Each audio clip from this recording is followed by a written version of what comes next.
Guys உண்மையிலேயே சொல்கிறேன், என்ன சொல்கிறதுனே எனக்கு தெரில. ஏன்னா ஒவ்வொரு நாளும் பார்த்தீங்கன்னா ரூமர்ஸ் அப்படிங்கிறது ரொம்ப மோசமாகவே போயிட்டுருக்குது. ஒரு வாரமாக பார்த்தீங்கன்னா ஒரு நியூஸ் வந்து வைரலாக போயிட்டு இருந்தது. அதுதான் ரோமன் ரெயின்ஸ் இறந்துட்டார்னு.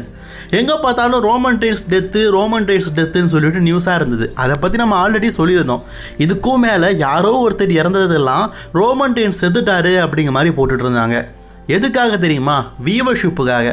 ரோமன் செத்துட்டாருன்னு சொன்னால் ஆக்சுவலி அதெல்லாம் பொய் தான். அவர் நல்லா தான் இருக்கிறாரு. உயிரோடு இருக்கிற மனுஷனை சாவடித்து அதன் மூலிமா காசு சம்பாதிச்சாங்க. இப்போது ஒருபடி மேலே போய் டபிள்யூடபிள்யூல ஃபேமஸாக இருக்கிற ஒவ்வொருத்தரையும், உசுரோடு இருக்கிற ஒவ்வொருத்தையும் சாகடிச்சிட்டு இருக்கிறாங்க. இதனால் உண்மையிலேயே யார் உசுரோடு இருக்கா, யார் செத்துட்டான்னு கூட எனக்கு தெரிய மாட்டேங்குங்க. பிரான் ஸ்ட்ரோமன் தெரியும், அவர் செத்துட்டாரு அப்படிங்கிற மாதிரி சொன்னாங்க. ஆனால் அவர் நல்லா தான் இருந்தார். இப்போது ரோமன் ரெயின்ஸ் கூட இருந்த பால் ஹேமன். அடுத்தது யாரை போட்டுத்தலான்னு பார்க்கும்போது கொஞ்சம் வயசான டிக்கெட்டை எடுத்திருக்காங்க போல இருக்குது. பால் ஹேமனுக்கு ஆல்ரெடி பார்த்தீங்கன்னா உடல் ரீதியாக நிறைய பிரச்சனைகள் இருக்குது, ஹார்ட் அட்டாக்லாம் இருக்குது. ஸோ இதை நம்ம பயன்படுத்திக்கிட்டு அவரை சாகடிச்சிடலாம் அப்படின்னு சொல்லிட்டு நெட்டிசன்ஸ் முடிவு பண்ணிட்டானுங்க. அதனால் பால் ஹேமனுக்கு பார்த்தீங்கன்னா மாரடைப்பு ஏற்பட்டதாகவும் பால் ஹேமன் இறந்ததாகவும் சொல்லிட்டு செய்திகளை பரப்புகிறாங்க. அதுலேயும் வீடியோ பேக்கேஜெலாம் பார்க்கும்போது உண்மையிலேயே பார்த்தீங்கன்னா இந்தளவுக்கு எடிட்டிங் திறமெல்லாம் அவங்களுக்கு இருக்குதான்னு கேட்க தோணுது. ஆனால் எவனோ ஒருத்தர் செத்துருக்குறான், பாவங்க, செத்தவன் பாவம். அதை பால் ஹேமன் செத்த மாதிரி போடுறாங்க.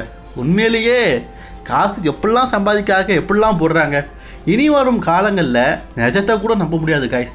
யாரும் நம்பாதீங்க, இது அவங்களுக்கு ட்ரெண்டிங்காக போயிடுச்சு. ஸோ இனி வரும் காலங்களில் பல ரெஸ்லர்ஸ் செத்துட்டாரு அப்படின்னு சொல்ல போகிறாங்க. எதையும் நம்பாதீங்க.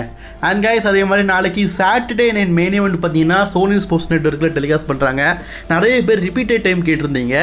காலையில் லைவாக போடுறாங்களா, இதை தொடர்ந்து 10 மணிக்கு ரிப்பீட்டட் ஷோவும், 4 மணிக்கு ஒரு ரிப்பீட்டட் ஷோவும், நைட்டு 9 மணிக்கு ஒரு ரிப்பீட்டட் ஷோவும் போடுறாங்க.